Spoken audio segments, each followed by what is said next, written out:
Hi, everyone. Just wanted to let you know, this time it's my fault, which doesn't usually happen for the record. I screwed up my audio track, so this episode is going to sound a little bit robotic in some places. I got a new microphone and didn't realize that it was doing something very different with the settings. So here it is. Sorry about that. This is let me and Troy explain breasts to you, all right, Alanah? We're gonna do this. You don't know what you're talking about, Alanah. Let me explain. I have witnessed firsthand one of the powers, not the power. I want to be very clear about that, but one of the demonstrations of how women are vastly superior to men in ability of strength and control. And so by and large, that doesn't mean men are weak. It's just that evolution has decided that, or I can't wait for Austin to chime in on this because we have great conversations about evolution. Just start biting your cheek. The fact that women are, men.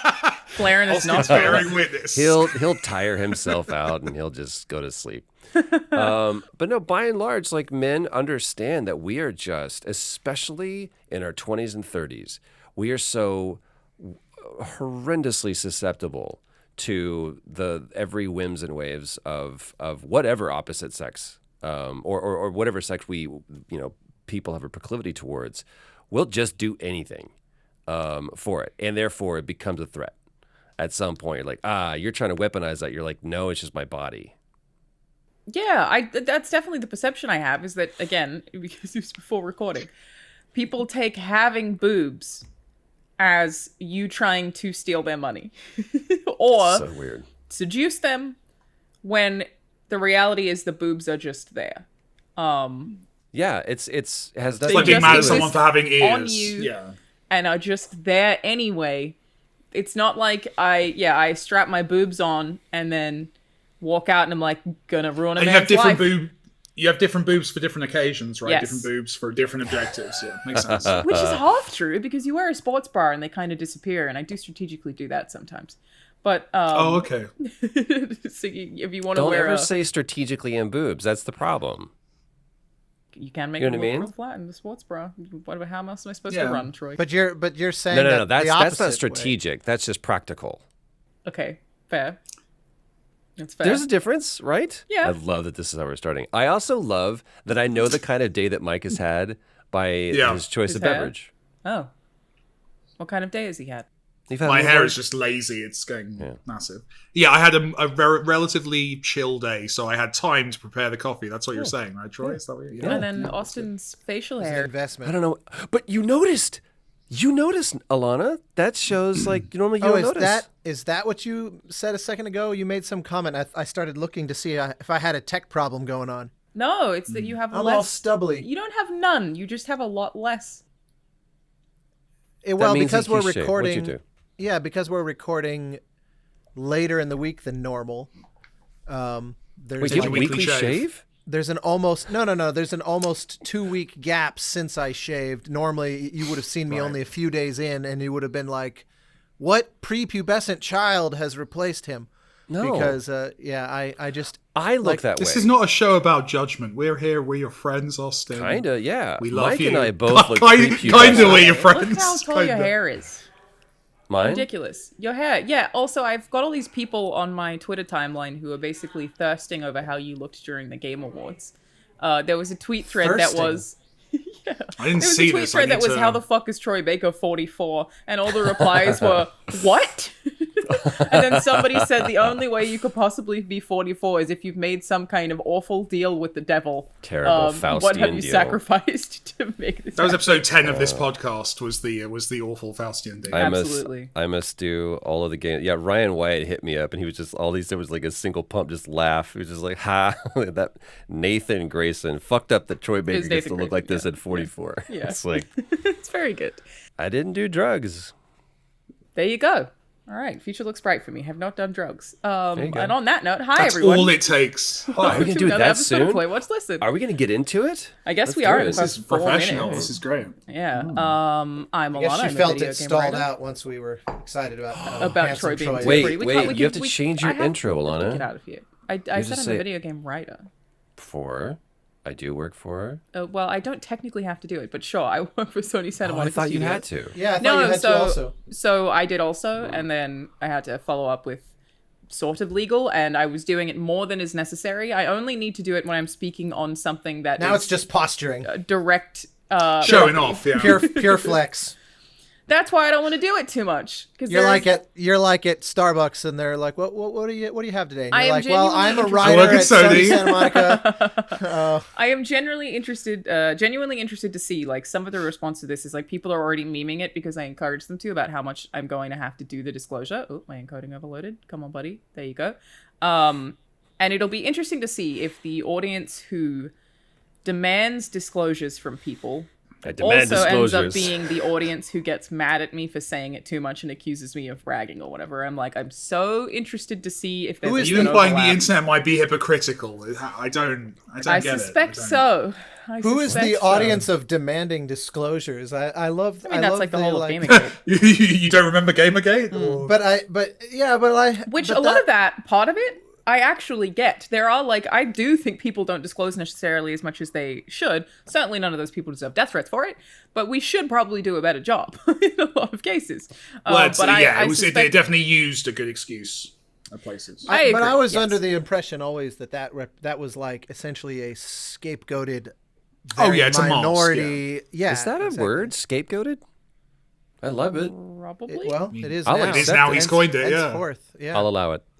I definitely didn't coin that though. For the record, full disclosure, Thank you. I have heard that word Give your before. disclosures until they get mad at you for disclosure. I really think it is going to happen. They're going to be like, stop bragging. You're just showing off. And I'm going to be like, interesting.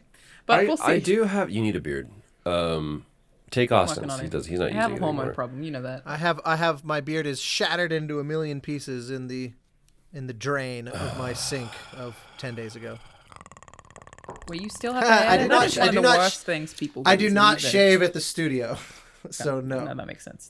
I remember watching a movie once where it was something about a woman says he leaves his shave leavings in the sink, and it just left an indelible memory. I was Leavings. like, I'm not gonna do that. No, so I a don't do lot that. of- I a never lot do of That's why I that. do say in that. the drain, like somewhere in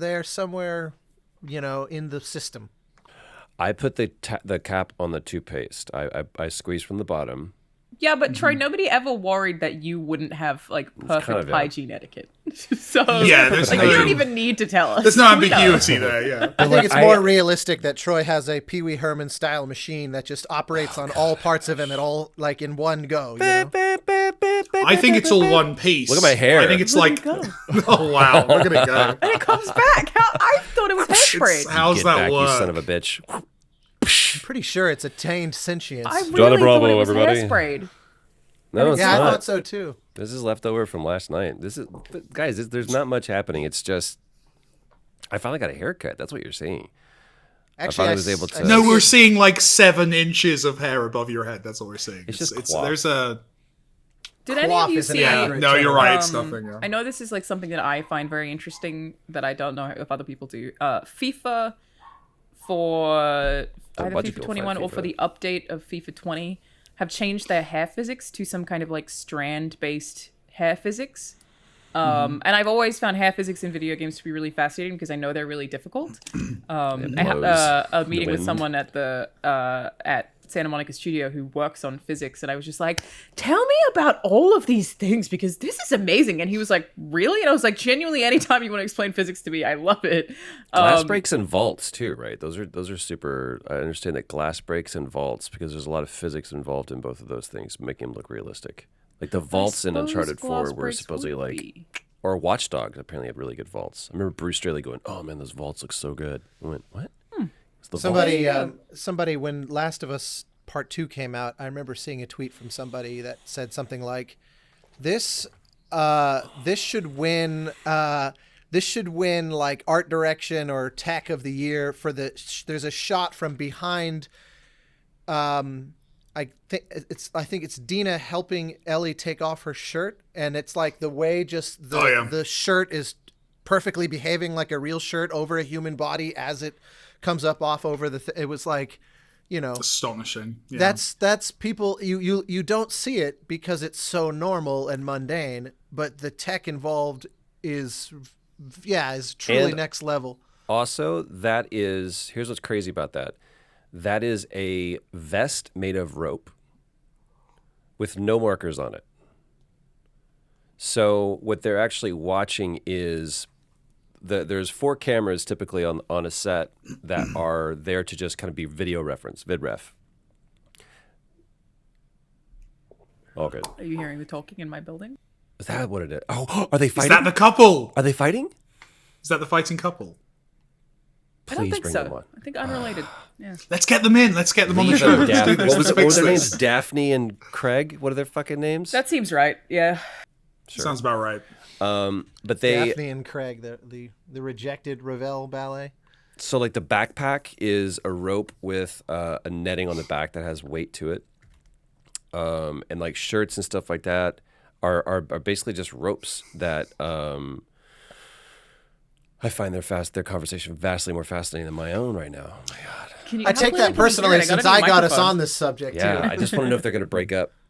I feel like they're going to break up right now, and I just don't want to miss it. It is the guy who lives across from me, but he's talking to another man. He could be talking about her. Yeah. I'm going to Diane. It was Diane. It wasn't Craig. No. So basically 0 out of 2. Sorry. Maybe it's a different Yes. couple.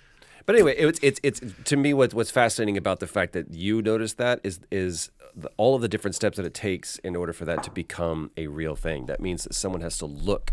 There's no baseline other than I saw it once. And that to me is fascinating. You know what I mean? Would you not, like, if you were making that kind of thing, like, I feel like maybe this is a Bithel question. Hello. Of course, I know my question Bithel. too. Let's get him on the phone. If you're taking, like, an item of clothing off and you need to animate that, would you not... Will you demonstrate for us? Yeah. Oh, well. Would you not use a bunch of reference images or footage, or like what's the process for just something that simple?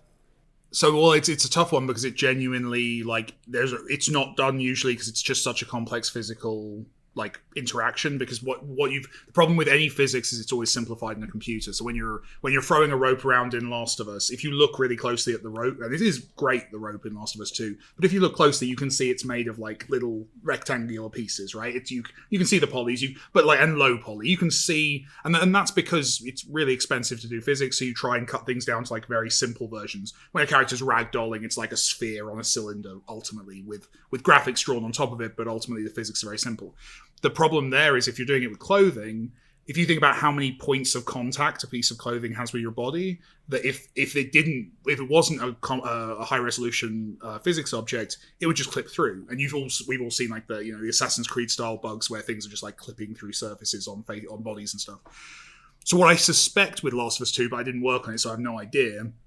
I think that's pre-rendered. And what I mean when I say that is not pre-rendered in the sense that I think most people think of pre-rendering, which is that it's like, that they've rendered off the footage and it's a video that's playing.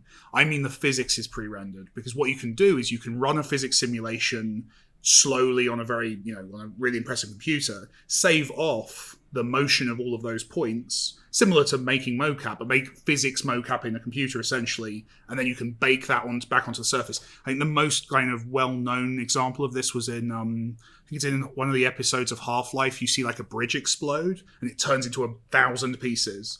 And back in the day, that was like technically like amazingly impressive. And what it was they pre-baked all of the physics of that, all the motion of that. They save that as a file, and then they play it forward for you, in real time in the game. So that would be my expectation, would be that that's actually physics-driven animation, or a very high-resolution handmade animation, which would require the kind of references you're saying, you're taking a lot of shirts on and off in order to like film yourself doing that. But then that's played out in real time, kind of cleverly on the surface. That would be my guess of how it's done. But to be honest, obviously the guys at Naughty Dog are 2 generations ahead of indies like me, so there may be a better way of doing it now than I would think to do. It's an interesting thing to ask, though. Next time I'm Let's find out. That would be a good one to know how they did that. I'm sure that someone's done like a GDC talk. Yeah, What do you want to do? You want to ask them how they did the shirt? I want to know how the shirt was done. I love that we just Oh, have are like you- this are you- Neil Druckmann If you're texting hotline. Neil, yeah, He's my. ask him. Was it pre-baked physics? Was it hand animated? Okay, was Dina taking off Ellie's shirt? He's gonna start to get an internal clock sense of when we're recording this show. This is dangerous. Yeah, this is. It's play watch Right. listen, isn't it? Yeah. Okay. Yeah, Checks out. yeah, exactly. Was it pre-rendered? Is it pre-baked physics, real-time physics, or hand animated? My hope is that you never actually told him congrats. Or on something winning else Game that of I'm the not Year. This is the first So episode. this is the first message. I love that Oh, and by the way, Laura congratulations. Bailey giving her acceptance speech seemed to be getting text messages during, and I was like, that's got to be people congratulating her. Like, I love that. It's lovely. Yeah, yeah. Honestly, a lot of awards for The Last of Us last night, which wasn't surprising for anyone. I don't think. How many did they end up winning, Troy? I feel like you probably. I've got the list up right here. So as I was driving down to the studio yesterday. Where'd they shoot that, by the way? Yeah, I did want to ask you a bunch of stuff about how they handled that with COVID. You know what? 'Cause it was on stage. I got to see right? Jeff So it's Keighley the and we thing. bumped elbows like 2020 weirdness. You talk about his And- shoes. I noticed them, but I didn't ask him because it didn't surprise me. Yeah. I gotta hand it to him, man. I think it was his best one. And he's worked really, really hard every year, and he's eaten a lot of shit for just trying to accomplish what he wants to accomplish. Nobody liked the Schick robot. Nobody. Jeff didn't like it. But he's like, if that gets me to be able to do this, then great. And he trades a bunch of moments that even he's kind of like, don't want to have to do that. But if that gets me, you know, who was it? Pokemon Was Go it- stuff last night I thought was really stupid. As someone who loves Pokemon Go. There was some kitschy stuff, and there was a lot of stuff that was bought and money. paid for. But it's like I had an ad in there. What am I talking you? about? Yeah. What I was did an your ad? anti-vaping ad. That's dope.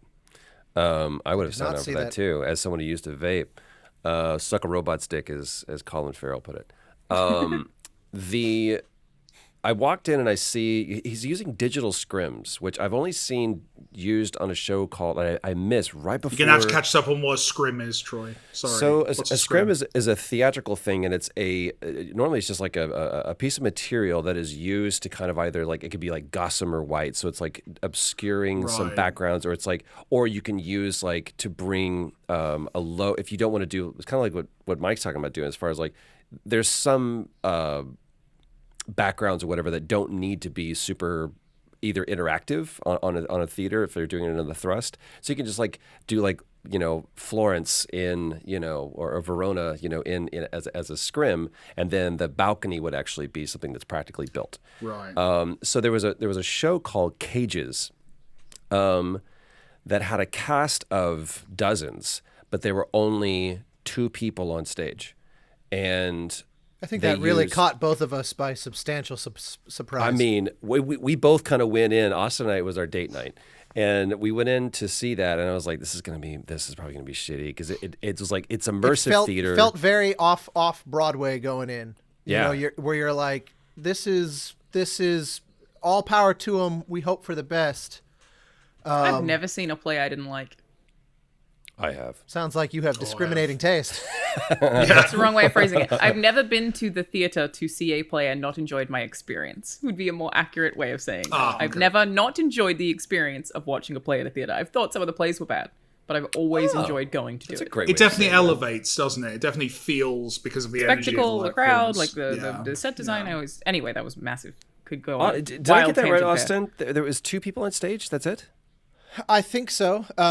So they did the rest with like projections of people, and And it was incredibly well done. It was Yeah. there was a core character in the show that was never physically on stage, and you completely forgot very quickly because it was like, there she is, she's just real, and And they're Wow. interacting with each other, and there's like practical assets that are being moved back and forth between the projected and the real. It was, and they did a really good Bananas. job with the lighting to move your eye where they want you to look, where like a character gets into a boat and you don't really see what's going on, but then they almost are levitating, and like the ocean line of their boat is, you know, halfway up where they would be if they were standing on stage. So they're on some physical thing that has lifted them up.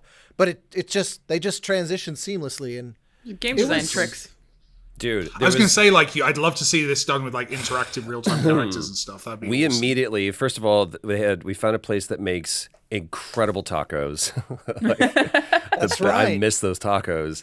And I was like, we wanted to go back immediately. We ended up hunting down. There was a guy that was walking around and was like picking up cups during intermission and stuff, and just kind of cleaning up.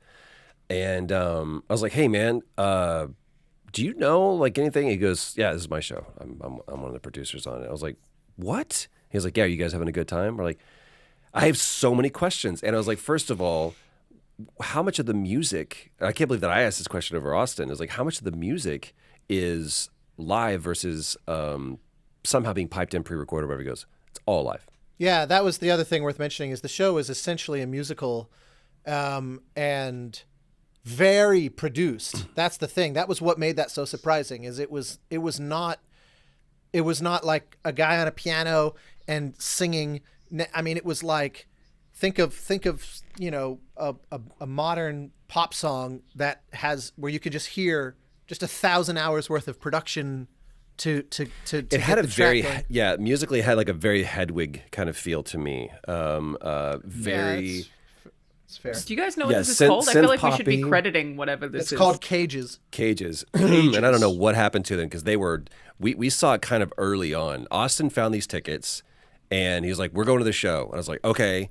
And so we went, and they were kind of like an early. They weren't in previews, but they've been deving the show, to steal the term, for years, and they just have independent investors, and so the whole reason why I bring that up is that's the only time I've ever seen a digital scrim being used. Oh, but like the other thing worth saying, by the way, please. is that the whole show, the way they did the lighting is the whole show is black and white. Right. And you forget that, like, they light it so well that even these physical people on stage in front of you, you don't see any color ever. But all of this is fascinating. You keep giving me like one more bit of information, and I'm like, what? It's one of the I forgot about the black and white. I just looked it up, and I had that flashback as soon as I saw their poster image. Just like, oh right. I want to see like a Batman noir stage play in this exact style. Fuck yeah, dude. This felt kind of like it was very impressive. What am I thinking of? Lemony Snicket, kind of that aesthetic, very kind of gothic, dystopian. It's that absolute. Is it absolute? No, Smirnoff commercial where it's like little stop motion black and white puppets and stuff. It felt like Tim Burton did a play. It was super really cool. rad. But what's the scrim? So the scrim is it's a screen you project onto. Yeah. Okay. Okay. Gotcha. But what? But they have some that are they're not opaque like a screen. So you can have an actor acting behind it, right, with the projection in front of them, so that there's a projection of like another cast member between the audience member and the physical person on stage. Interesting. Is that's how they do those holograms, right? Like in live shows and stuff. Is that basically So that's what's a digital scrim? You said so. Is a digital scrim like a projection onto that, like a digital projection onto one? Yeah. So like if you were looking at the stage, like when Sydney was up there, when Jeff Keighley was up there on the stage or whatever, you saw like the big video wall thing that was happening behind them. But when Christopher Nolan was up or Brie Larson was up or the nominees were up, that was a digital scrim, so all of a sudden they just appear. And it was like, but they could shoot it practically if they wanted to. So like when Keighley turns Jeff around, was in a cage that was really cool. He was in like this this ball, like it was really neat. But like when Keighley turns around and he's talking to Christopher Nolan's there, and then all of a sudden he just goes away and there's no screen, there's no empty screen there. And the fact that like the BAFTAs this last year, and I don't mean to disparage anybody there. The fact that, first of all, I love what BAFTA does, and BAFTA is constantly trying to iterate and improve. They do more for the industry, especially for young developers, independent developers, kids, than anybody. I'm a huge advocate for what BAFTA does. They got thrown into how do we do an award show before anybody really had a chance to dev and to kind of like experiment to see what it was like. So they did pre-recorded acceptance speeches, and everybody had to do a pre-recorded acceptance speech in case you won, play the video package, and then move on. I had to record mine for the Game Awards. Did not win, thankfully, but we did have to submit ours because of scheduling issues with that nominee category. And the one thing that I prefer about them being pre-recorded, which was still very weird because like what I did was basically have, I think I had my mum on the phone and I was like, just tell me that I've won so that I can react as genuinely as possible to this happening. Very strange, 45-second cutoff, like very odd. But for the people who were phoned in live, I think it's especially weird for a studio like Sucker Punch at the Game Awards, who were nominated for so many things. They have to be on call the whole show and just kind of react and clap if they haven't won. And I feel like that has to be so awkward when it's remote. They're trying to do the Oscars thing of like get the shot of the person not winning. And I love that Sean Murray took a sip of his beer and then went, when No Man's Sky won, because he just didn't expect it. That was amazing. Because of course you'd expect Fortnite to win. Of course you would, but I loved that. But I feel like there's definitely a lot of awkwardness in them being required to be on call to watch themselves not necessarily win awards for a long period of time. It's even weirder. Like we had well, but no, it's not, because we had someone, Hannah, someone who works for me. She won an award recently, and her category, they were in a Zoom call together. So it's actually it's like a real award ceremony. It's nice, but also like I wouldn't want to do it. Like Hannah was fine with it, of course, but like I saw it, and it's like being an award show where there's 6 of you around a table, and you know one of you's going to win, and it's more intimate. So which I guess is better in some ways, weirder in others. If I had been in a Zoom call with the other content creators, and I had been like, "Hey guys, like, you know, congrats to everyone. Hope you're all doing good stuff. Whoever wins this is going to be horribly harassed because gamers don't like it." Like, it would have been nice to have that solidarity. So like, that would have enjoyed it. Hey. Well, that's what they did with the performers, though. Like that, I love that you got to see, and with a lot of people, you got to see that they did that live. Like Laura found out in real time, and God damn, that speech was incredible. And I was driving to the studio when it's kind of what brought this up originally. I was driving down there, and I was at a stoplight and saw congratulate. I think Craig Mazin was the first one to go, congratulations, last. I was like, oh, holy shit! So it won, and so I said, Laura just won for best performer. And I just called her real quick. I was like, listen, I just wanted to let you know. And I hadn't seen her speech at all yet. So then I'm actually on set waiting to go up. And I was like, I got a second. So I watched her speech and I'm like crying. It was really good. Being able to hear just everything that she went through, man. And I told her, it was like, in the speech that she knew she was taking a risk with that character. She knew that people wouldn't. She did. And I think we've even said it on this. She walked into that role. She auditioned, first of all. Laura Bailey doesn't have to audition, but she did. And she walked into that role, and she's like, I know what this role is going to do. I know what the task is. I know what the job is. And she walked in head up and eyes open. She knew exactly what it was. And I love that so much of that award, we've already talked about awards and everything and what they mean, but it's not about vindication or even validation, but man, I felt good about it. I felt good for Neil, for Hallie, for the hundreds of people that worked on that game, for the millions of people that played it. It doesn't change. I told Pam, because she goes, it won Game of the Year. And I was like, it already was. They just recognized it. It didn't all of a sudden retroactively make it Game of the Year. In the same way that all of the other games, Ghost of Tsushima is just as amazing today as it was the second before they announced Game of the Year. And Animal Crossing is also Game of the Year. Yes, Among Us. That's the thing about it. There are so many for different reasons. Yeah, Among Us is too. 100%. There are so many of them that one of the stupidest conversations is like, I disagree with Game of the Year. That's cool, man. What's yours? You're allowed to have your own. Yeah, what's yours? Fantastic. What's yours? You don't have to argue about other people's being different. No, that's why I don't believe in snubs. There's no such thing as a snub. It doesn't change the work. I will say this. I think the best acting that I've ever done in a game was in Last of Us Part 2. That to me is, I feel, it challenged me the most.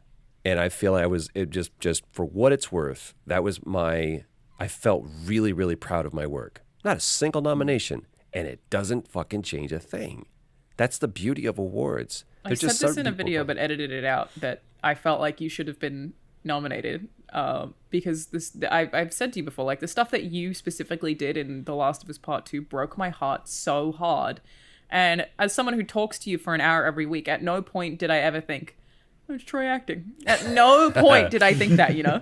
I'm just like 100% like, oh my God, Joel, oh my, and it's just so much of it like broke me. And I was like, you should have been nominated. But then I was like, I get how this works and that technically you were not a quote unquote lead like that. I don't feel right saying that, but whatever. Yeah, but the point is that your impact on people, your impact on me even playing through that game is not removed by the fact that you weren't nominated in an award category. And that's what ultimately I love about makes no difference. It makes no difference. And one of the reasons why we were discussing nominations for, I think, last year or the year before, and people were talking about for Roger Clark. And I was like, this man deserves to win, surely for the fact that he had to remember that character and those beats for 5 years on stage and in the booth. That level is, I had to do it for 2.5. Was he acting for 5 years straight on that one thing? Yes. Whoa. And I was like, and never like consistently. It's like we've been off for 6 months, 3 months, 2 months. Okay, so you remember really, really hard. Of the many hundreds of different scenarios that we've been in, the one with the person that you wanted to is looking for is the guy who wants to take pictures of birds. You're talking to him again. Right. And I was like, just that guy stayed in character. And you talked to Roger Clark about it. He was like, well, Troy, that's what we do in theater. You know, we have ourselves the character that we love. He's so wonderful. He's one of the best humans. Is that actually his response? Because it seems like it's the diametric opposite of theater, where you get to every night channel that and like chisel it and hone in on every little atom of it. But theater for him is what has trained him for everything. Roger Clark is one of the finest actors. He is one of the finest actors. He's just can't say enough about that guy. To Mike Bithell, just one real question talking about breaking stuff as far as physics. Well, wait, before you go back to that, the last thought on the whole, like the award doesn't validate or invalidate, et cetera, et cetera. I don't remember if I brought this up in the past, but one of my favorite Oscar moments, year 2013 Oscars, I guess, which would have been like maybe 6 months or 8 months after the Avengers came out. And when the Avengers came out, it broke like all these box office records, and it was by far the most earning movie of that year, and like immediately in the top couple of all time.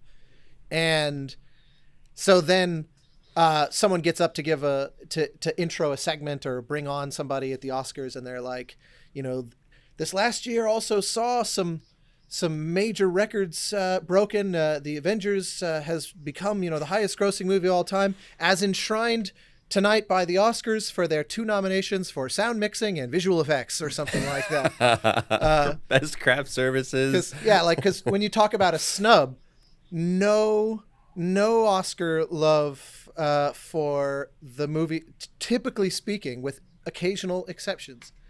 The bigger issue I see with games, and I was thinking about this last night, especially as someone who made an award show this year, and I'm probably in that business. I will probably make the same show every year going forward for as long as I can. I think you should. Until we don't need it anymore, which we are going to continue to need because accessibility options are very complicated.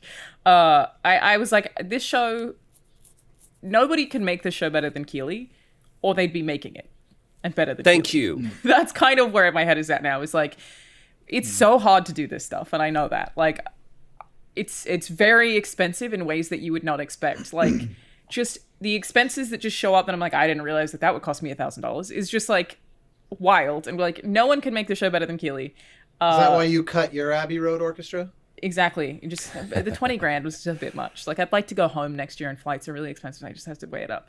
But the one thing that I think is like a bummer about the Game Awards, and again, my main stance is it doesn't matter what game you like. This is an industry celebration. Like, calm down. Yes. Is that because video games require so much time, the most popular game is so much more likely to win everything. And that's why like Half-Life Alyx was not brought up as many times as it probably would have been if it didn't have a barrier working against it.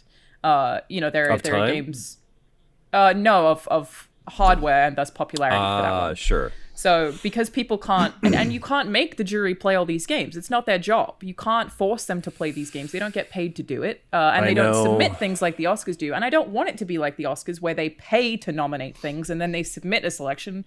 I way prefer it the way that it is with the Game Awards. And there are so many different layers to this. But it does mean that a game that people didn't play as much, Ori is the big one that comes to me. I think that game's fantastic. And so few people have voted for it across the board because it didn't get marketed as much. Will of the Wisps. Oh, yeah. It came out in March, I think. And I love that game. One of my favorite games of the year. And it's entirely possible that's just subjective and it's just how I feel about it. But I think the reality is just not many people played it. And you can't do anything about making the jury play games that they don't have access to. They don't have time to play. It's just not possible. I feel like that should be a thing. Like, it's like if you want to be on this, it makes it more prestigious. You have to have played the game and finished the game. But then you have to pay them. Like, how do you get the jury to do that? So, do you mean play every game, or do you mean play all the games that are available in that final? I think it's like the jury here's our nominates every game. nominees. Go ahead. What? So I've been on the BAFTA juries several times, so I can talk same. a little bit to that. Me too. Well, no, you have to play them. You have to play the games, and you have to complete them. Okay, so the way the Game Awards works is they send you the list of nominees. God knows I've had to complete some games I didn't enjoy for that. Okay, you don't have to do that for Game Awards. You might be told to. I don't think you are though. You basically you submit your nominees for each category, and you send those off, and then you'll get another form back that is compiled of the top picks for every category, which is 5, and then you pick your top from that. I think you can even rank them. Oh, okay. But you and do it's not lots of have to people as well, right? Oh, so many. Is it massive, the jury? Massive Yeah, amount. that's also part of it, I think. BAFTA's a bit different because BAFTA chooses the nominees and they go, here are your 12. And then the BAFTA membership choose the nominees. Right. But what I'm saying is the judges don't choose the nominees. Correct, yeah. Then it goes, all right, here's your 12. Well, it's actually, it's not the nominee, it's like a short list. It's a long list. The long list. My God, we've done this several times. It works pretty much. No, that's not basically them sent. They give you a list that is longer than that which will ultimately be nominated. So your Half-Life issue wouldn't be an issue. Interesting. Like I'm on the I'm on the DICE jury each year. Are they doing the same way? And they do it the same way. They provide you with the codes that the developers provide to AIAS. And then basically we have a back channel jury where we all argue about all of the long listed titles, and there can be 40 or 50 of them. And so the jury discusses it? Yes. Game Awards doesn't have that. For like 3 hours. Yeah, it's I do. Long I've done supporting performance. I've done narrative a couple of years. I think I did game design 1 year. Those juries, you're basically locked in a room. It's a jury of, I think it's usually like 8-ish people. And you argue it out. And it's not a demo. Well, ultimately, no, it is a vote within the room, but you keep arguing until there's a winner. Yeah. And there's typically like 2 rounds of voting, yeah? So it's like, all right, everybody submit your votes. And then if you're like remote or if your paper is like, okay, so we have our nominees, and they don't tell you who it is, and you walk away. That's the other thing, is you don't find out in the room as a jury who's won. To be honest, 9 times out of 10, you leave that room. You everybody knows. It's probably gone. I do like that the jury doesn't talk where the Game Awards is concerned. They just vote independently. I do like that, even though I feel like it is an unusual approach. And again, I still maintain nobody could do this better than Jeff, or they'd already have done it. He obviously has the resources, the drive, the know-how to make this kind of thing happen. I'm not taking. Well, I think in America as well, you've got a much bigger pool of people, and I think as well the other thing is there are BAFTA international is about people peers. on the jury. Right, but I'm saying there's just lots of people. That's all I mean. Is with BAFTA, it makes sense that it's a very British centric. It's also developers, whereas am I right in saying the Game Awards is journalists and developers, or is it just journalists? Right, that's kind of like the foreign press, right? That's tricky. That's kind of like a difference between the Academy. It's Golden Globes, yeah. Golden Globes. So like, but that's why I feel like there's different awards. Like BAFTA typically nominates different people. Oh Like yeah. and Golden Joysticks, whatever they do. So like we have our Golden Globes, our Spirit Awards, our Oscars. We've got these different People's Choice Awards. You know, we've got the different kind of awards that we've talked about this before. The beauty of them and the reason why I want there to be more award shows is it's a different case for Alanah's. I've just pointed down at Alanah. Actually accurate. Nailed it. Because It never is. It worked from my POV. It was correct for the first time ever. I want people to be And I who will are give you an award. typically not recognized in this industry or things that are not by and large popularized in this industry to be made popular. The Accessibility Awards, the purpose of it is to inform people and encourage developers to add more accessibility options into their games. That is the purpose of it. And that was a really interesting process of like our jury was entirely made up of disabled gamers who could speak to each of the categories. So those are the people who voted, and it's a small pool. Was the biggest problem that we had. It is a small pool of people who've not worked on a show like this before. So some of the nominations, in some cases, like Red Dead Redemption was nominated for an accessibility award that it doesn't have. For an option it does not have, because people just kind of misremembered. So there was like this weird thing of me being like, okay, ethically, I do not want any part of this, but I have to disqualify things if they are not applicable to the category because somebody made a mistake. So that it was very complicated. And that's the thing that I need to do next year, is get a bigger pool of players, which is obviously difficult when it's disabled gamers and it can be so small. But outreach is certainly a thing that we need to try to do a better job of. But that was how our jury worked, was they just nominated whatever they wanted, and then the thing that got the most nominations was what we picked as our winner for the most part. A lot of ties, though, too, actually. So then it was like a matter of re-going through and getting extra votes and all that stuff. It's super complicated. I think the thing I like about the jury talking... Sorry, I cut you off there, apologies. I think the thing I like about the jury talking is that you can have advocates. And I think this is also kind of the weakness of it. I think that's why it's one of the reasons, as Troy says, that there is a unique difference to the different ways these work, is when you have advocates in the room, you can have weird games win. You can have a game that... I've been on a couple of juries, and I don't remember if I'm allowed to say which, but I can think of one jury I was on, which was, I think it was the game design BAFTA a couple of years ago, and obviously all the big hitters were in there, and there was one specific very strange indie game that no one had played, and because we were A, forced to play every game, and because B, there was a strong advocate in the room, I think that one won. And it was because it was weird and interesting and creative, and probably that award meant much more than award number 8 to, an established hit. Not that there's not a place for the other kind as well, but it's cool to have the opportunity for something niche to break through. I think that's that's a nice thing in some rooms, but it shouldn't be the case in all of them. And I like what Troy says, that there are different awards that serve different purposes. Things differently. Yeah, there isn't one show to rule them all. It doesn't have to be. Like, watch the one you like. I had an experience like that. I got rather inexplicably asked to be on the jury for best score of the Irish Film Academy Awards this year. Okay. No idea why. What do you why. know about film scores? Well, what do I know about Irish film scores? But they sent me a bunch of screeners of their long list, and I had not heard of, I think, a single one of these films. And I watched them all, and then and it was the jury process, just like we're talking about.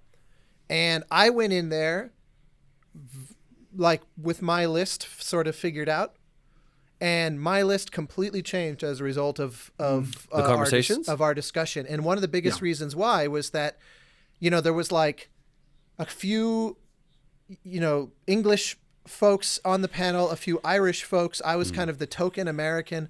But there were two different films that dealt with the Irish famine.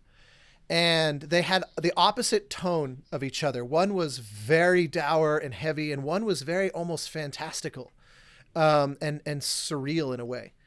And the Irish friend of mine, she's a conductor primarily, who she made this whole big overture about how she said, to Irish people, talking about the famine is kind of like Germans talking about the Holocaust. It Wow. extends a long shadow across many generations, and she said, you know, the population to this day is still less than what it was And you would not prior have to that the famine. context. And well, I knew its historical significance in very broad, generic terms, but to hear her say that the courageousness with which this film tackled this subject in a way that's so unexpected, and by bringing such a contemporary aesthetic to the score, and she made this whole big appeal to say this is what, because when I first heard it, I thought, oh, that's interesting, you know, that sort of novel. And she was like, it's more than that. Let me tell you some things that you don't know. And it really made me see it in a whole new way. And I thought, wow, these filmmakers are operating in a dimension that I was not aware of, and their composers, respectively. And it blew me away. And it was such an enlightening experience that I really came away from it like I'm a better composer, I think, from being on this jury, because it really made me think in a more broad way. I didn't just fill out a nomination card, you know, like I really, because she was like, no, here's why you're wrong, and then basically demonstrated why I was wrong. I thought, well, hell. I mean, I cannot refute that. That sounds awesome. I think my only issue, which doesn't seem entirely related to what you're saying with juries, is that in some cases I feel like whoever is the most convincing debater could just turn a room by being... Oh, it depends a how good speaker. competent the room is. If the room is 100 people of various skill levels and whatever, and various kind of backgrounds, yes. I think when it's a small room of peers, there's just that baseline level of respect. And I think generally what I have noticed doing those juries for a while is the people who are disrespectful of their peers and would try and railroad a conversation, they don't tend to come back the second year. They don't tend to be invited back, you know. I think that's completely accurate. There's also... And you end up with subjective results. It's not going to get you your objectively, what was the objectively best thing, whatever. True, that's I think it's impossible, and we actually more shouldn't strive interesting for it than you anyway. get. But they're subjective. You get It's a really supposed to be interesting subjective take. It's fun, and it can lead to a more personality. Yeah. I had discounted Overcooked because I played it and I was like, bah, I don't like it. That game's rad. I love that game too. But did you play with other people? Yeah. That's why. Yeah. I didn't. I played it single and I was like, this game sucks. And I got into the room and they're like, you didn't play it the way it was supposed to be designed. And that actually gave birth to a whole other conversation. It was like, if a game has a single player experience that is subpar to a multiplayer experience, should it still be nominated? Or should it be like, then don't include that? Like, we got into like really interesting conversations about it. But it's something that I believe that, and again, we're saying this multiple times, that doesn't mean that everybody should operate this way. But the beauty of, I went back and played Overcooked with other people. I was like, oh, this game is actually a lot of fun. So those conversations about people who are judging things and looking through a certain lens can actually be better for games like the case of Mike. Here's a game you guys may have not played. That's Lucas Pope, you know, is a perfect example of that. It's like, have you heard of this guy? Like, and he's the band that the other bands like to go see play. So he's like the Yardbirds of. That's a weird reference for people to understand. But Okay, we've gone so far in one direction now. Can we circle back to... I can circle back to something because I also have like 2 minutes and then I got to bounce. Mike Bithell was right. Mike Bithell was Pre-baked right. physics. You know what he was? Pre-baked physics. I'm all right. I'm a pretty good game. You know what you were right about, Mike? I think that's my main takeaway. I remember seeing this. What's Mass Effect. You were like, you said this on the show a while ago. If Remake remaster is announced, it's because they're testing the waters to see if people want a A new few game. months later, 100% what correct. happens? That's Yeah. exactly Not what a great Mass Effect did. title, but damn that trailer. Holy shit. I lost my mind just- over Perfect Dark more than anything, which sucks because I was barely paying attention. I need to rewatch it because I was like trying to get my audio to work and like setting things up, and then I was like, wait, he just say Joanna Dark? Oh my god! Here's what I don't understand though, and I wanted to ask this question before. Most anticipated game, which is just a weird category, but I get it. biggest marketing budget. Yeah. All right, well, okay. I hadn't Santa heard Monica of Studios Elden in Ring. there. All right. Am I just weird? What did you say? Huh? I hadn't heard of Elden Ring at all. Oh, I Elden just Ring weird? is from Soft George R. R. Martin. But that's one of the ones that I don't think it's unusual that you've not heard of that. It is one of those games like that it has got- not been heavily marketed, but is one of the gamer culture beloved right now. Like mysteriously. but it felt like they announced it intriguing last kind of- night. Yeah. Like It that's was- how it felt last night. It's like Oh, we're No, that was we're- E3, while wasn't ago. it? Yeah. I think that was E3. Yeah. It was announced ages ago. I It don't know what leaked time like it the is day anymore. before, wasn't it? It leaked like the From Software are doing a George R. R. Martin. That was like a news Yeah, I story. think like you a might day be or I right. two remember something before about E3, From and then- Software, but I didn't remember it was like George R. R. Martin. And by the way, I don't know if I need a game by George R. R. Well, that's why the Martin. joke right now is that it's going to take. Troy, forever there to are make. 10 drinking songs in the first hour. You're gonna love it. There's a It's- lot Everyone's of like, dicks. this It's based game's not on gonna War come of out. the Roses. It's great. It's really I also interesting. to Austin Wintry did. In your opinion, is there something that Final Fantasy VII Remake did that, from a music standpoint, that was? I Did it have win that? not done a deep. It want so okay. I thought Ghost of Tsushima should have. I mean, Perfect demonstration of my biggest complaint, and I saw this echoed across basically the entirety of my colleagues in the game audio. I am not a fan of the sort of ranking of categories. Like, if you can't fit a category into your show, don't have that category, in my estimation. If I were Mr. Keeley and producing my own show, and you're 100% correct, Alanah, in your assessment of, like, you know, if someone else would have done it, and you could easily throw it back to me as, well, we look forward to attending your award show, You're Austin. still allowed to have opinions. But I am not a fan. There's a few things I'm not a fan of. I'm not a fan of they did music as a pre-show toss-away category. And there were a bunch of other categories as well. Just like, okay, we're just going to blitz through here. Like, at one point, he just kind of read off, like, here's 3 more categories. Congrats to the winners. Moving on to the next trailer. And I'm like, is it an award show celebrating the? We discussed this exact thing last year because they did it with performance last year, and Yeah, I know. which I fully agree with you, Austin. I think it's in poor taste. But I believe the reason that they did it last year, which could be the same as this year, is they did it for categories where the nominees were not able to give acceptance speeches, where all of them were not able to. Right. Well, that's definitely not the case for music, because all the nominees had to pre-tape acceptance speeches, There you and go. it was shown as part of the pre-show. And then what cracks me up further is using an orchestra in London to, in my opinion, you know, Lorne, who was conducting and producing it, he and I are friendly. I have nothing but absolute respect for him, and you know, we're on good terms, and he's had the most amazing career sort of rise the last 10 years or so, and deservedly so. The guy's awesome.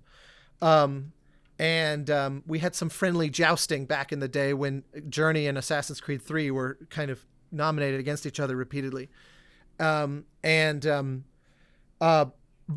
I thought, you know,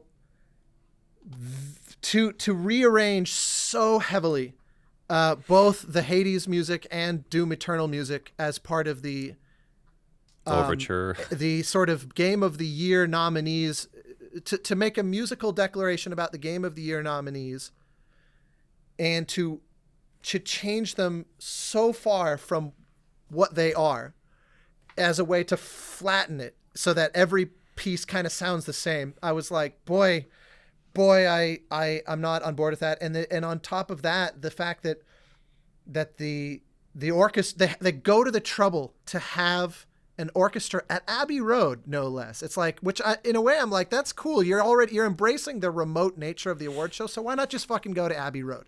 I'm sure all the union musicians in Los Angeles were royally pissed about that. And, you know, it's a global marketplace. There's that,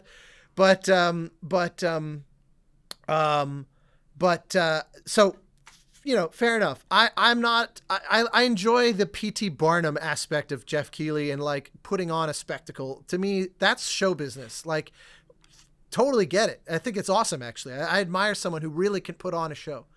But I'm like, you have the ingredients right there, and you're like, but music itself, as a subcomponent of games, is a pre-show sort of quick mention, and then no honoring of that in this thing that we've already built musically.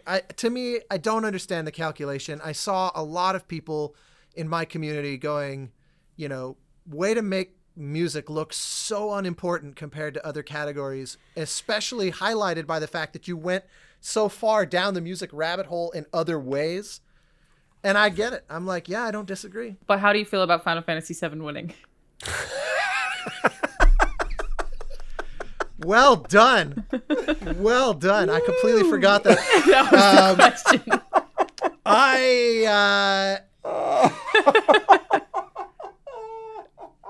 I completely lost the thread. God. I feel like you've said negative things about that soundtrack. Final Fantasy VII is one of the most beloved game scores of all time.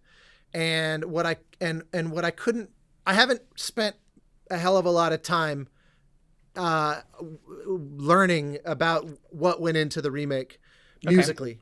I just know that for me, I loved how much Ghost of Tsushima like used music. I didn't listen to the score. Is why I was asking. It's My very pick for that good. was Doom Eternal. It's very good. Doom Eternal is also very good. Hades is also very good. The Last of Us Part 2 is also very good. Like Indeed. In my taste, Final Fantasy VII was far and away the weakest of the nominated scores, because I saw it as, first off, when I listened to the music, I was like, it's a bunch of big orchestral music done with samples, and I'm like, given how much money they've spent on this thing, that's hard for me to wrap my head around. That's what I remember you saying when the game came out. But also I'm like, this game, it is like, to use the Oscars as an analogy, the Fellowship of the Ring won the Oscar in 2001 for score, which everybody saw coming, even though I personally would have voted for Spielberg's movie AI. But then The Two Towers, yes, perfect. Are you going to the part where he feels John Williams got screwed for it from behind him? I know, but what's scary is no one saw him pull that book. He just happened to have it. No, audio listeners, Mike Bithell just pulled out a Steven Spielberg book. Wow. So the funny thing was that The Two Towers was deemed ineligible the following year for the Oscars because of significant reuse of existing material, because it was a thematic score that had, like, hey, there's the Hobbit theme again. There's the theme for the ring again. And then, so the idea was like, no, a score must be 100% new and original, which of course in a thematic leitmotivic score automatically means you've disqualified yourself by virtue of doing your job the right way. Well, fair enough. Awards are arbitrary. The thing that was bizarre was that then Return of the King, with no change in the awards, won the next year. So he won 2 Oscars and the middle one was disqualified. So but through that lens, I look at Final Fantasy VII Remake and I go, is this actually substantially new? Or are we basically going back to 1997 and going, by the way, we just want to remind you that this was awesome then and it's awesome again. And I'm like, yeah, now here's the thing. Maybe it's 90% new music from the original. I know that the game itself is substantially new relative to the original. Yeah. Right. And so maybe it is. It's one of those, I just haven't spent enough time. It just didn't interest me enough. It's just not my thing. So I don't know. But I had an immediate raised eyebrow of like, are we basically re-awarding what is already one of the most beloved scores ever written for a video game? Like, transgenderation. Isn't that I think that is exactly what happened. That's the inevitable outcome of a large vote for a category, right? If you remake Citizen Kane, you're going to automatically especially if you go to game journalists and ask them like, what do you love? They're going to tell you Final Fantasy VII, right? Yeah. Right. This is what always happens with the Oscars too, where the music branch chooses the nominees. The music branch are invited. Well, all members of the Academy are invite only, but the music branch are obviously professionals at a high level.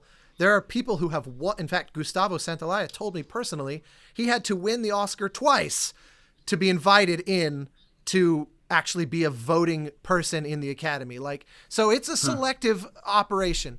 But the thing is, the General Academy chooses the winner. So you can always pick who's going to win Best Music, because they will probably have 5 relatively well-picked scores, generally speaking. But it's always whichever one is most likely to win Best Picture is almost guaranteed to win Best Score, because the general body of the Academy doesn't know anything about music. So the informed voters choose the nominees and then turn it loose. And I think that kind of feels like what happened with Final Fantasy. Troy, it we have seems the wrong way goes. around, though. very quickly. PC or PS5 for Cyberpunk? My God, PC. Okay. I don't know that PS5 is performing badly, but the game that I'm playing, beautiful, stunningly beautiful on a 3080 with ray tracing. There's a lot of ultra chatter HD. about- You just got that 3080, so that's so pretty. But then I'm seeing people what they're playing on Xbox One and PS4, and I'm like, we're not playing the same game. It's crazy. I don't know that PS5 is that. I don't imagine it's as bad, but my gosh, the difference is. all right. I saw this. But there's not a bespoke version for PS5, right? It's people playing PS4 It upgrades is. on You're PS5, still playing right? the PS4 version, correct? But that I think it's So getting you're an not going upgrade to get next all of year. the lighting and. I almost want to tell people to just wait to play the game. Like, I get that you want to play it right now. I'm having a fantastic time. Lots of stuff floating. That's definitely an issue, and I've had crashes too, actually, even on my. That to rig, me, but it's like that's not a beautiful. bug. That's a feature. I don't care about the that's- floating at all. Don't care. I think it's great. Yeah, it doesn't bother me. All right, I'm gonna do that. You guys are awesome. Good day, sir. Congrats on the video game winning awards. And also just I already texted Troy this last night, but the authenticity of what he, to the two of you, shared was for me the highlight of the show, of shining a light on what goes into making these characters. To me, just the authenticity. It didn't read. I felt like I was no longer watching the Game Awards for a second, and I was getting this real moment of humanity. And I say that I know I'm not objective when it comes to anything to do with you. Biased.